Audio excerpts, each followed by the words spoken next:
નમસ્કાર, હું મેહુલ વ્યાસ અને તમે જોઈ રહ્યા છો ધ ગુજરાત રિપોર્ટ. વડોદરાની અંદર રક્ષિત ચોરસિયાનો જે કેસ છે એ હજી એની વાતો ચાલી જ રહી છે. ત્યાં રાજ્યમાં ઘણા ઠેકાણે હજી આવા અકસ્માતોના બનાવો સામે આવી રહ્યા છે. ગઈકાલે રાજકોટમાં એક કાર ચાલકે 120ની આસપાસની સ્પીડે કાર ચલાવી અને 3 જણને અડફેટે લીધા, જેમાંથી એક એક્ટિવા ચાલક વૃદ્ધનું ઘટના સ્થળે મોત નીપજ્યું છે.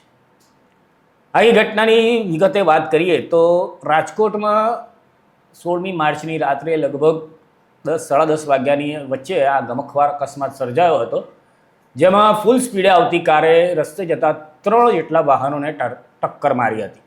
આ અકસ્માતમાં એક્ટિવામાં પેટ્રોલ પુરાવા જતા દૂધની ડેરીના માલિક 69 વર્ષીય પ્રફુલ્લભાઈ ઉનડકટને ગંભીર ઈજા થઈ હતી અને એમનું ઘટના સ્થળે જ મોત નીપજ્યું હતું. જ્યારે અન્ય એક બાઇક ચાલક આયુષ ડોબરિયા સાથે જતી 12 વર્ષની દીકરીને ઈજા પહોંચી હતી અને હોસ્પિટલમાં ખસેડવામાં આવી હતી અને ત્યાં એને બ્રેઇન હેમરેજ થયાનું તબીબોએ જણાવ્યું હતું. આ અકસ્માતને નજરે જોનારા લોકોના જણાવ્યા પ્રમાણે કે કારની સ્પીડ ખાસી વધારે હતી. લગભગ 100થી 120ની ઝડપે આ કાર જઈ રહી હતી અને આ સાથે આ કારનો જે ચાલક છે એ નશો કર્યો હોવાની પણ ત્યાં લોકોમાં ચર્ચા હતી. જો કે હજી પોલીસ તરફથી સત્તાવાર કોઈ નિવેદન આ અંગે મળ્યું નથી.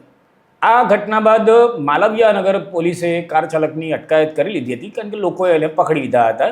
આ જે કાર ચલાવતો હતો એ આરોપી છે ઋત્વી રમેશભાઈ પટોડિયા અને તેની સાથે ધ્રુવ ધર્મેશભાઈ કોટક. આ બંનેઓને પોલીસ મથકે લઈ જવામાં આવ્યા હતા. આ જે કાર જે હતી એ કિયા કંપનીની કાર હતી અને તેનો નંબર હતો GJ01 KX5080 અને આ એટલે અમદાવાદ પાસિંગની કારથી રાજકોટમાં અકસ્માત થયો છે. હવે જે અકસ્માતનો ભોગ બનનાર આયુષ ડોબરિયા છે એમના કહેવા પ્રમાણે મવડી મેઇન રોડ પર કાળ ભૈરવ દાદાના મંદિર પાસે ભારત પેટ્રોલ પંપ નજીક વાહન લઈને તેઓ ઊભા હતા, ત્યારે કિયા કાર 100 અથવા તો 120 કિલોમીટર પ્રતિ કલાકની ઝડપે ત્યાંથી પસાર થઈ, જેથી ત્યાં પેટ્રોલ પુરાવવા માટે શાંતિથી વાહન પર આવતા દાદાને એ કારે ટક્કર મારી હતી, જેથી એમનું તો ત્યાં જ મોત નીપજ્યું હતું. ત્યારબાદ મને ટક્કર વાગતા હું બેભાન થઈ ગયો હતો. કારમાં પાછળ 2 યુવતીઓ બેઠી હતી, તે ભાગી ગઈ હતી, પરંતુ કારમાં આગળ બેસેલા 2 યુવકોને મેં અથવા સ્થાનિક જે લોકો ઘટનાને પગલે ભેગા થઈ ગયા એ લોકોએ પકડી લીધા હતા. કાર ચાલકે અંદાજે 2 થી 3 લોકોને અડફેટે લીધા હશે. કાર ચાલક નશાની હાલતમાં હોય તેવું મને લાગતું હતું. આ આખું ઉડતા ગુજરાત બની રહ્યું છે એનો એક પુરાવો છે કે આપણા રાજ્યની અંદર પણ હવે નશો કરીને કાર ચલાવીશું અને કાર ચલાવીને કોકને ઉડાડી દઈશું તો એની કંઈ ગંભીર અસરો થશે એવું આ નબીરાઓને હજી મનમાં બેઠું નથી. એટલે હજી અત્યારે આ રક્ષિત ચોરસિયાવાળો કેસ છે, જે વડોદરાનો કેસ, જેના પર આટલો મોટો હોબાળો મચી રહ્યો છે અને આવા સમાચારો કદાચ આજે ઋત્વી જે છે પકડાયો ત્યાં નશો કરેલી હાલતમાં કહેવાય છે, એના સુધી આ સમાચારો પહોંચ્યા નહીં હોય અને પહોંચ્યા હશે તો એને કદાચ જે નબીરાને તો એવી રીતના જ પહોંચે કે આપણને બહુ કંઈ થવાનું નથી એવું જ લાગે છે. અધરવાઇઝ તો આવી ઘટનાઓ સાંભળીને એક સામાન્ય માણસ પણ પોતાનું સ્કૂટર ધીમે ચલાવતો થઈ જાય. એવી જે ઘટના આટલી બધી આખા રાજ્યમાં જેની ચર્ચા હોય, દેશમાં જેની ચર્ચા હોય, એવા સમાચારો જોયા પછી પણ જો આ વ્યક્તિને એવી ઋત્વિજ પટોડિયા એને એવી સહેજ અમથી ભાન ના થાય કે મેં નશો કર્યો છે તો અત્યારે મારે ઘરની બહાર કાર લઈને ન નીકળવું જોઈએ, મારે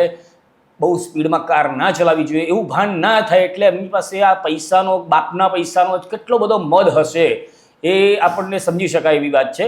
આ જે ઘટના છે એના નજરે જોનાર રસિકભાઈ કથિરિયા એમણે જણાવ્યું હતું કે ભારત પેટ્રોલ પંપ પાસે આ અકસ્માત સર્જાયો ત્યારે હું સામે તરબૂચની રેકડી પાસે ઊભો હતો. કાર ચાલક એણે પણ એ જ કીધું છે, 100-120ની સ્પીડે કાર ચલાવતો હતો. જો કે એક દાદાને પાછળથી ટક્કર મારતા એ વાહનની ટક્કરને અડફેટે દાદાનું મૃત્યુ થયું. કારમાં પાછળ 2 છોકરીઓ બેઠેલી હતી, તે અકસ્માત સર્જાયા બાદ ભાગી ગઈ હતી. જ્યારે બંને યુવકોને અમે લોકોએ પકડી પાડ્યા અને માલવીયાનગર પોલીસ મથકમાં એમને સોંપવામાં આવ્યા હતા.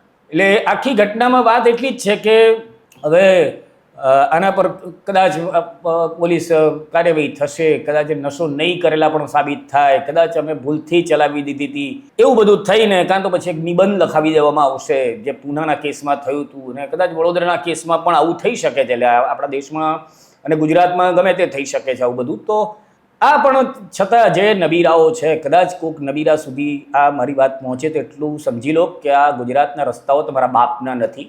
એટલે જો તમારા બાપના રસ્તા સમજતા હો તો તમારા બાપને કહો કે તમારા ઘરની અંદર આવા રસ્તા બનાવે, અને એના ઉપર તમે 150, 300, 500ની સ્પીડે ગાડી ચલાવો, ઠોકાઓ, મરી જાઓ, અમને કોઈ ફરક નથી પડતો. પણ જાહેર માર્ગો પર નશા કરીને ફૂલ સ્પીડમાં કાર ચલાવવાનું બંધ કરો. કારણ કે આ આગામી દિવસોમાં પછી એવું ના થાય કે લોકોમાં એટલો બધો આક્રોશ વ્યાપે કે તમારા ઘરની અંદરથી તમને બહાર નીકળવાનું પણ અઘરું પડી જાય. એવું સરકારે પગલું લેવું પડે. તમને શું લાગે છે કે આ નબીરાઓ સામે શું કાર્યવાહી થવી જોઈએ? કોમેન્ટ કરીને જણાવો. બાકી મજા કરો. ભારત માતા કી જય.